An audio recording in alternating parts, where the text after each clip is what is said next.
Ashfaq Ahmad consultancy services ये हमने करीब 30 साल पहले शुरू किए। उस वक्त काफ़ी छोटा सा ऑफिस था, छोटे छोटे काम करते थे। बट विद टाइम लोगों का ट्रस्ट बढ़ता गया, उन्होंने हमें अपॉर्चुनिटीज़ दी and today we are handling many large scale projects. Tourism एक ऐसी इंडस्ट्री है जिसका फ्यूचर काफ़ी ब्राइट है, जिससे लोकल अपॉर्चुनिटीज़ काफ़ी क्रिएट होती है। And we are fortunate that हम लोग टूरिज़्म सेक्टर में वाइल्ड लाइफ टूरिज़्म, जिसमें बड़े बड़े जू सफारी पार्क्स के प्रोजेक्ट्स कर रहे हैं, देन लीजर टूरिज़्म रिसोर्ट्स के कर रहे हैं, then eco tourism we are doing, water based tourism doing, then aero tourism we are working, and religious tourism जो कि मेरे काफ़ी करीब है, यानी मेरे दिल के काफ़ी करीब है। ये प्रोजेक्ट्स भी हम लोग काफ़ी कर रहे हैं, जिसमें हम लोग काफ़ी सारे मंदिरों के बड़े बड़े काम कर रहे हैं, देन बुद्ध भूमि के काम कर रहे हैं, जैन टेम्पल्स के काम कर रहे हैं, और इस्लामिक आर्किटेक्चर के काम कर रहे हैं। इसी में से एक प्रोजेक्ट है ताजबाग, जो जब पहली बार हमारे पास आया तो वो एक अलग ही एक्सपीरियंस था।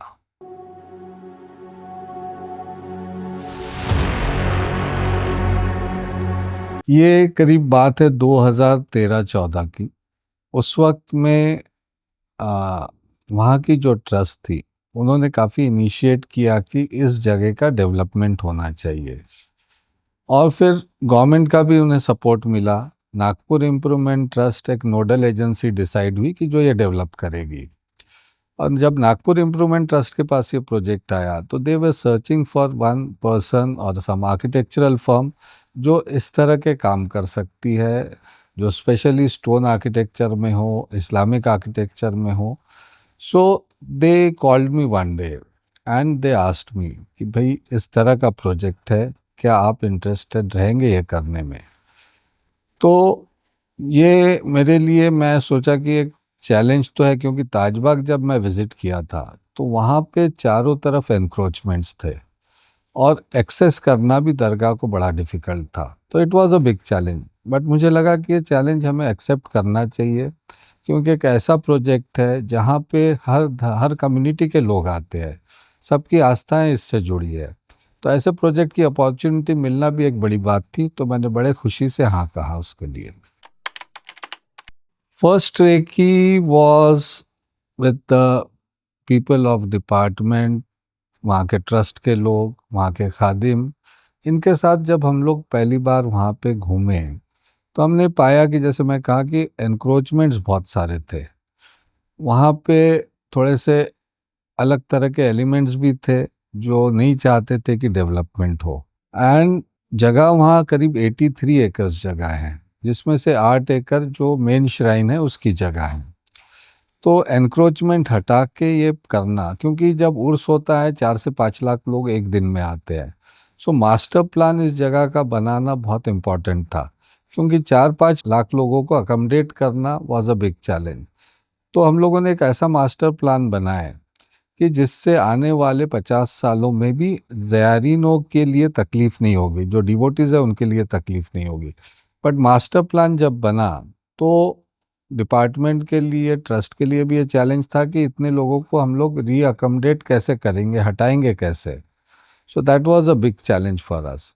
बट हम लोगों ने ये मास्टर प्लान बना के उसका एक मॉडल बनाया, उसका फिर एक पूरे इस्लामिक आर्किटेक्चर में किस तरह से एलिमेंट्स होते हैं, स्टोन आर्किटेक्चर किस तरह से यूज़ किया जाए, और फिर हम लोगों ने डिटेल ड्राइंग बना के उसका वॉक थ्रू बनाए। And then we presented to trust, NIT and the government. So everyone was very stunned कि भाई इस तरह की चीज़ यहाँ बन कैसे सकती है, क्योंकि यहाँ जगह का इशू है, लोगों के मूवमेंट कंटिन्यूअस रहते हैं। बट कुछ लोगों ने अप्रिशिएट किया and government has approved that कि भाई नहीं, we should go like this. So then we initiated that. अब जो जो स्ट्रक्चर्स वहाँ हैं उसमें सबसे बड़े स्ट्रक्चर जो मेन दरगाह है उसमें बहुत चैलेंजेस थे। क्यों? क्योंकि बड़ा ताज बाग जिस एरिया में सिचुएटेड है वहाँ की सॉइल जो है वो बहुत डीप ब्लैक कॉटन सॉइल है। वैसे भी नागपुर में ईस्ट नागपुर का जो भाग है, नंदनवन से आगे का भाग, वहाँ पर पूरे एरिया में काली मिट्टी बहुत गहराई तक है।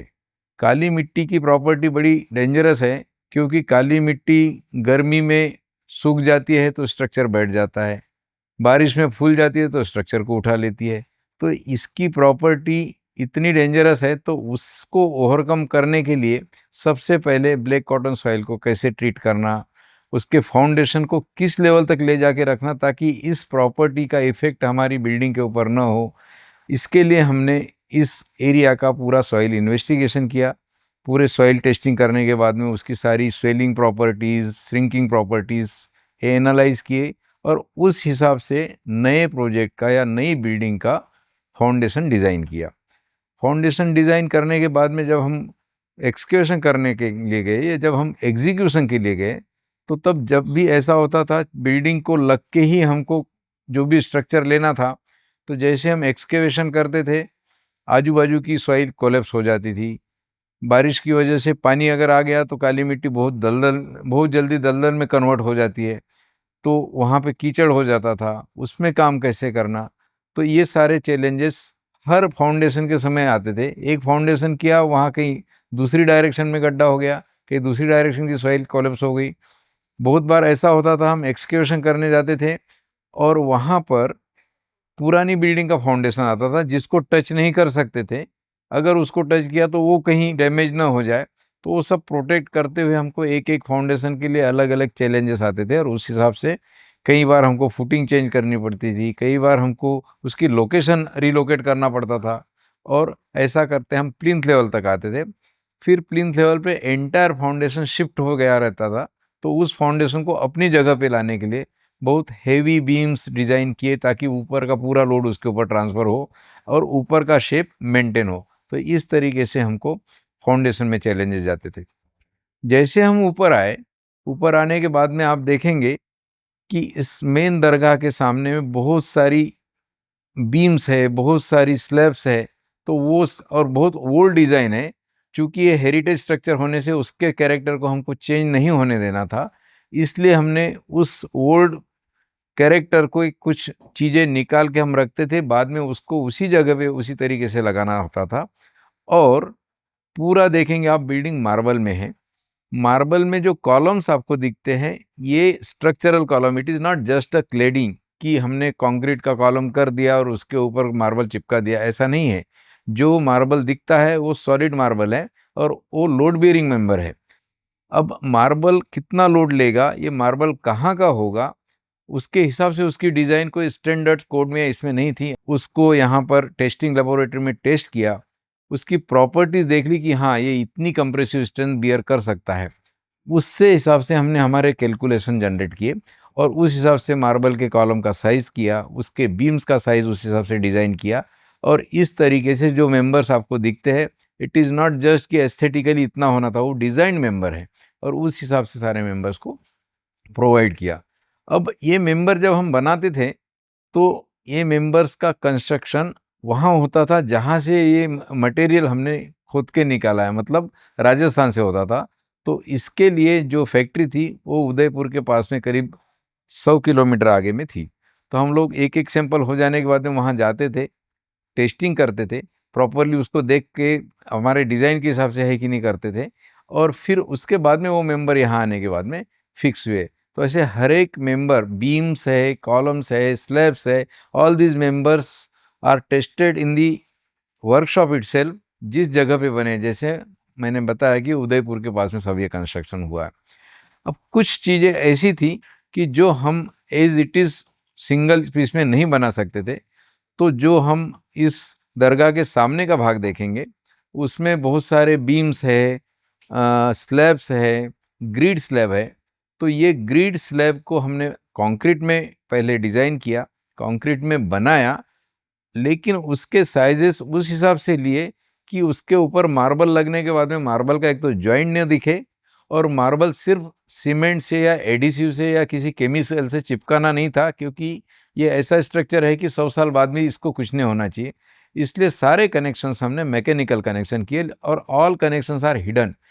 अगर हम वहाँ पे जाते हैं तो कोई आपको कील नहीं दिखेगी, कोई वहाँ पे ब्रास नहीं दिखेगी, ब्रास का जो भी हमारे एंकर्स थे, सारी चीज़ें हिडन है। तो इस हिसाब से उसके जो भी क्लेडेड मेंबर्स है, those members are detailed like this. Challenges तो ये थे कि इंक्रोचमेंट था, इंक्रोचमेंट हटाने उन्होंने कारपोरेशन इसने ट्रस्ट वालों ने हटा के दिया। हटाने के बाद में फिर लेआउटिंग करना था प्रॉपर लेवल वगैरह से, लेवल वगैरह लेके। तो पहले तो इसका काम ये था कि अलाइनमेंट फिक्स करना और लेवल्स लेना, क्योंकि लेवल इंपॉर्टेंट है वहाँ पर। लेवल वगैरह लेने के बाद में फिर उसकी डिज़ाइन वगैरह ड्राइंग वगैरह बनाए लेवल के हिसाब से। और यहाँ पर मेरे लिए नया ये था कि पत्थर का काम जो है ये बहुत कम लोगों को अनुभव आता है, पत्थर का काम, सैंड स्टोन और मार्बल का।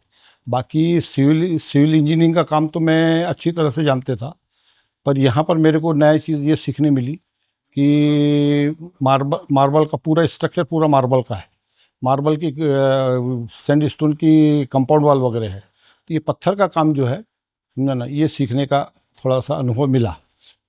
और वैसा तो ये काम हमने थोड़ा बहुत क्वांटम में किया था, अभी ये ज़्यादा क्वांटम में करने का मौका मिला। और ये काम करके ना और भी बहुत से काम हमको भी इस तरह के मंदिर के और मस्जिदों के काम मिलने लगे। स्ट्रक्चर के बाद जो हमारा स्टोन का वर्क था, ये एक मैं समझता हूँ कि उसमें जो यूज़ हुआ है फर्स्ट टाइम, ये एक प्रोजेक्ट ऐसा है कि हेरिटेज बिल्डिंग को कंक्रीट से मर्ज किया हुआ है, जिसमें फाउंडेशंस हमारे आरसीसी का है, उसके बाद हमारे पूरे सॉलिड कॉलम्स है, और सॉलिड कॉलम्स के बाद जो स्लैब है वो आरसीसी का स्लैब है। ये मैं समझता हूँ कि हिंदुस्तान में ये पहला ही ऐसा प्रोजेक्ट होगा कि जिसमें ये दोनों चीज़ों का कॉम्बिनेशन हुआ है, सॉलिड प्लस आरसीसी। और यही इस प्रोजेक्ट का सबसे बड़ा चैलेंज था। हमारा जो सीलिंग है ये एक कंसेप्ट बन गया है ये सीलिंग, और इस सीलिंग के लिए दोनों ही चीज़ें यूज़ हुई है। जैसे ताजमहल आप विजिट करें तो उसमें जो इनले वर्क होता था सेमी प्रीशियस का, यहाँ पे वो सेम स्टोन्स उससे ज़्यादा क्वांटिटी में यूज़ किया हुआ है। उसकी सीलिंग भी इनले कम कार्विंग में की है, और उसकी फ्लोरिंग पूरी इनले में की है, पर्शियन आर्ट के साथ किया हुआ है। इसमें काफ़ी सेमी प्रीशियस स्टोन यूज़ हुआ है, मलाकाइट है, लेपिस है, लुइस है, और सॉलिड में जो वर्क किया हुआ है ये बहुत इंटीग्रेटेड कार्विंग का वर्क किया हुआ है। मैं समझता हूँ कि ये प्रोजेक्ट के साथ यदि हम इसकी यादें देखें तो इसकी एक जो डोम है, जो आउटर डोम, जो ओल्ड डोम थी, उसके साथ जो हमने 5 नई डोम जो सर ने क्रिएट किए थे आर्किटेक्चर व्यू में, यदि स्पेसिफाइड मैं बताऊं तो उसको आज भी डिफ्रेंशिएट करना बहुत मुश्किल है। और ये डोम हमारे लिए बहुत बड़ा चैलेंज था, क्योंकि ये डबल डोम है। जब हम दरगाह में अंदर जाते हैं तो वो मार्बल का दिखता है, और आउटर जब हम देखते हैं दरगाह में तो वो सेम वैसा ही रेप्लिकेट करता है जो उनका ओल्ड हेरिटेज स्ट्रक्चर डोम बना हुआ है। और इस प्रोजेक्ट का एक डिफ़िकल्ट जॉब ये भी था कि ये कांस्टेंट दर्शनार्थी यहाँ पे कांस्टेंट रहते थे, और एक भी दिन दरगाह बंद नहीं हुई ड्यूरिंग द वर्क। और ये फेज़ वाइज के अंदर ये पूरी दरगाह बनी है। साइंटिफिक वे में आज हम उस दरगाह को मेज़र करें तो कुछ के अंदर में फ़र्क नहीं रहेगा। ये पूरी रेक्टेंगल बनी हुई है, स्क्वेरिश रेक्टेंगल हम इसको बोल सकते हैं, क्योंकि थोड़ा सा स्लाइट डिफरेंस है लेंथ और विड्थ में, but it's a very slight. And जो इसका गेट है, इस गेट से जब हम इस दरगाह को सेंटर अलाइन करते हैं, उस सेंटर अलाइन करने से एकदम हमारा उस दरगाह का सेंटर मिला हुआ है। तो इसका एक गेट भी अपने आप में बहुत यूनिक गेट है, जिसका कि कास्टिंग भी बहुत यूनिक थी, और उसके ऊपर ब्लॉक लेट करके जो एक जो एस्थेटिक लुक आया है, ये एक बहुत डिफिकल्ट चैलेंज था। उस गेट के अंदर सेंटर में एक आयत लिखी हुई है जो कि एक रिलीजियस है, तो वहाँ लोगों के सेंटिमेंट्स थे, और ये सब पूरा ब्लॉक क्लेडिंग्स में किया हुआ वर्क है। तो मैं समझता हूँ कि ये प्रोजेक्ट जो है अपने आप में, मेरी नज़र से, मेरी फर्म की नज़र से, ये एक लाइफ टाइम अचीवमेंट अवार्ड जैसा प्रोजेक्ट है। लाइफ में दोबारा ऐसा प्रोजेक्ट इतना स्मूथ गोइंग होना, इट्स वेरी डिफ़िकल्ट। जो अशफाक साहब की जो एक आर्किटेक्चर जो टीम थी, अशफाक साहब का एक गाइडेंस था, ये हमारे लिए हर मोमेंट पे हमें बहुत उनसे हमको लर्निंग मिली है, और हम हर चीज़ का मॉकअप बनाया हुआ है। वहाँ कोई भी चीज़ डायरेक्ट स्टोन में नहीं लगी हुई है, पहले सबका एक मॉकअप बना हुआ है जो 2 महीना 3 महीना हैंग रहता था, उसके बाद ही वो प्रोजेक्ट के अंदर वो चीज़ें इम्प्लीमेंट की हुई है।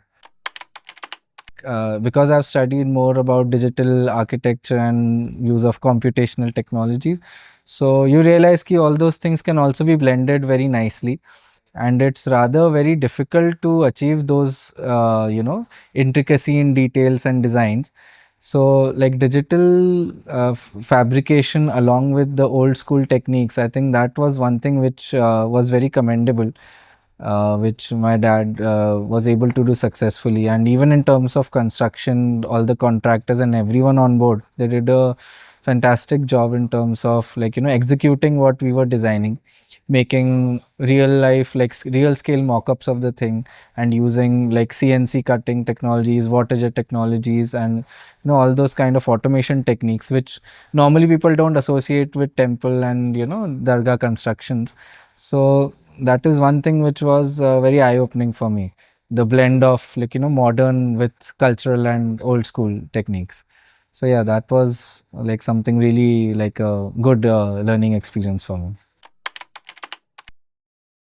इस प्रोजेक्ट में मैं कहूँगा काफ़ी सारे IAS ऑफिसर्स थे, जिसमें मिस्टर प्रवीण दराडे जी उस वक्त चेयरमैन थे, गुज्जलवार साहब सुपरिटेंडिंग इंजीनियर थे। बट इन लोगों के ट्रांसफर्स के बाद भी जो भी चेयरमैन्स आए, सूर्यवंशी साहब थे, भंडारकर सर थे, ऐसी तो सभी का सपोर्ट पॉजिटिव रहा और इन लोगों ने हर चीज़ में पॉजिटिवली ही हम लोगों को सपोर्ट किया एंड एनकरेज किया है। Our team like mister Patankar, जो कि एक बहुत फेमस स्ट्रक्चरल डिज़ाइनर है, उन्होंने यहाँ पे काफ़ी वक्त दिया और काफ़ी सेंसिटिवली उन्होंने डिज़ाइन करके इस प्रोजेक्ट को कंप्लीट करने में हमारी हेल्प की। उनके बगैर शायद हम लोग ये कर नहीं पाते थे। Then we got a very good contractor जो शर्मा जी है, एंड शर्मा जी एक अच्छा कॉन्ट्रैक्टर मिलना हमारे लिए एक बहुत बड़ी बात थी, क्योंकि हम लोगों ने विजुलाइज किए थे, बहुत सारी चीज़ें किए थे। अगर एग्जीक्यूट करने वाला बंदा सही नहीं होता तो शायद ये शेप नहीं आ पाता था। सो शर्मा जी के आए बाद थिंग्स बिकेम ईजी, और हर चीज़ का जो भी हम लोग के वहाँ पे आर्चेस बन रहे, कॉलम बन रहे, सीलिंग्स बन रहे, इसके सब के मॉकअप बनते थे। और उनके जोधपुर अपना उदयपुर फैक्ट्री में हम लोग जाते थे, विज़िट करते थे। जब मॉकअप ओके होता था तभी वो चीज़ें बन के यहाँ आती थी, and then we use to go ahead further. Stage by stage हुआ। एंड स्टोन का वर्क वैसे भी it's not like a concrete की in a day you can cast lot many things, so it is really challenging thing. मेरे team में architects काफ़ी सारे work किए इस प्रोजेक्ट पे। देन इंजीनियर्स का रोल भी इक्वली इम्पॉर्टेंट था। तो हमारे यहाँ के एक सीनियर इंजीनियर है कुरैशी साहब, उन्होंने काफ़ी मेहनत की। आर्किटेक्ट्स में हमारे यहाँ पे काफ़ी सारे आर्किटेक्ट थे, उज्जवल था, हारिस था, देन असीम ने भी लास्ट में इसमें कंट्रीब्यूट किया है। सो इन लोगों ने काफ़ी मेहनत की। See appreciation is always and you make you feel very happy, so I am really happy for that. But appreciation जो मिलता है it is because of something you have delivered, and fortunately हम लोगों ने इस प्रोजेक्ट में बहुत ज़्यादा मेहनत की है, और हमारे साथ हमारी टीम, हमारे कॉन्ट्रैक्टर्स, सभी की इसमें मेहनत है। और जब इस प्रोजेक्ट को देखने मिनिस्टर्स आते हैं, चीफ मिनिस्टर्स आए हैं, देन गडकरी साहब पर्सनली विजिट किया है, तो जब ये लोग अप्रिशिएट करते हैं, गडकरी साहब जैसे इतने सीनियर जो विजनरी आदमी है, देवेंद्र फडणवीस जैसे चीफ मिनिस्टर साहब हम लोगों को अप्रिशिएट करते हैं, काम को अप्रिशिएट करते हैं, तो एक बहुत तसल्ली और सुकून लगता है। हम लोगों को ये एक बड़ा क्वेश्चन मार्क था कि ये मेंटेन कैसे होगा, क्योंकि बना देना, खूबसूरत चीज़ क्रिएट करना ये तो ठीक है, बट एक पब्लिक प्लेस मेंटेन कैसी होगी। सो मैं अप्रिशिएट करना चाहूँगा आज की जो ट्रस्ट है, जिसके चेयरमैन प्यारे खान साहब है, इन लोगों ने इस जगह को इतना अच्छे से मेंटेन किया है, और अतराफ में जो डेवलपमेंट्स खुद भी ट्रस्ट और एडिशनल कर रही है, तो ये देख के बड़ा सुकून लगता है कि बनाई हुई चीज़ मेंटेन हो रही है, लोग अप्रिशिएट कर रहे हैं, और आके वहाँ पे काफ़ी सुकून महसूस करते हैं। fortunately people have been very happy with what it's been done, and lately it's been also used as case study for also a lot of other dargahs that are there all over India. So people come from Ajmer, people have come from Bombay, Haji Ali Trust, and all those people have also come to see and study like how things can be done in a systematic way. The impact which that place leaves on people, and the impact through our design which is happening. So that is, I think, the biggest as you said, like takeaway from this whole project. जब इस scale का project आता है जिसमें sentiments भी जुड़े हैं और सभी कम्युनिटी के सेंटिमेंट्स है, क्योंकि आने वाले यहाँ जितने डिवोटीज है हर कम्युनिटी के हैं। उसके अलावा इस ट्रस्ट की भी एक बड़ी खूबी है कि यहाँ पे करीब करीब 7 कम्युनिटी के लोग हैं। सो जब इस तरह का प्रोजेक्ट आप डिज़ाइन करते हैं तो you have to see for next at least 50 years, minimum 50 years. So 50 years to 100 years में आने वाले टाइम में फुटफॉल क्या होगा। डेवलपमेंट आप करोगे तो नेचुरल है कि फुटफॉल बढ़ेगा। फुटफॉल बढ़ेगा तो आपको फैसिलिटीज़ क्या देना है। So for any big project master planning is the most important thing. How you master plan the project anticipating the future crowd and future years. So ये सब चीज़ें डिज़ाइनिंग बड़े प्रोजेक्ट जब करते हैं तो these are very very important aspect. Architectural और beauty तो एक पार्ट है ही, but first thing is the master planning and all this kind of plans, emergency plan, evacuation plan. So जब आपकी ये चीज़ हो जाती then you go for detail.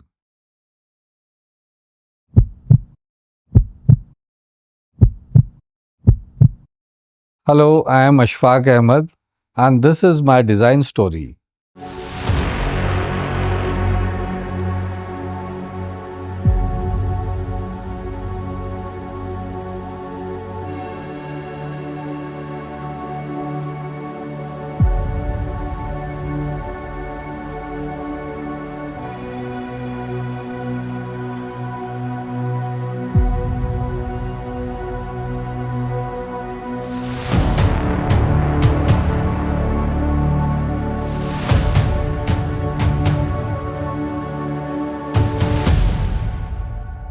मैं अशफाक जो हमारे आर्किटेक्ट है, आप जोरदार ताली बजिए, जोरदार। इतना सुंदर डिजाइन किया है उन्होंने, उसका अभिनंदन करिए।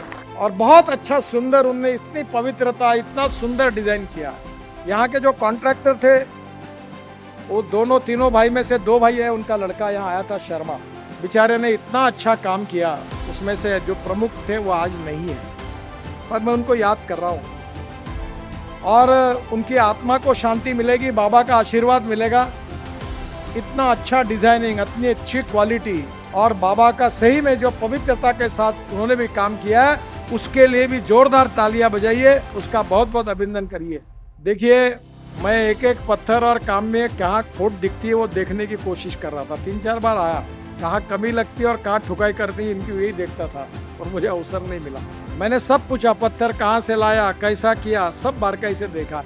मैं NIT का, उनके अधिकारियों का, अशफाक का, शर्मा जी का हृदय से धन्यवाद देता हूँ। यहाँ के आर्किटेक्ट, यहाँ के जिन्होंने कंस्ट्रक्शन किया, वो सारे लोग, इन्होंने बहुत सुंदर काम यहाँ पर किया है। बहुत अच्छी कारीगरी यहाँ पर देखने को मिलती है।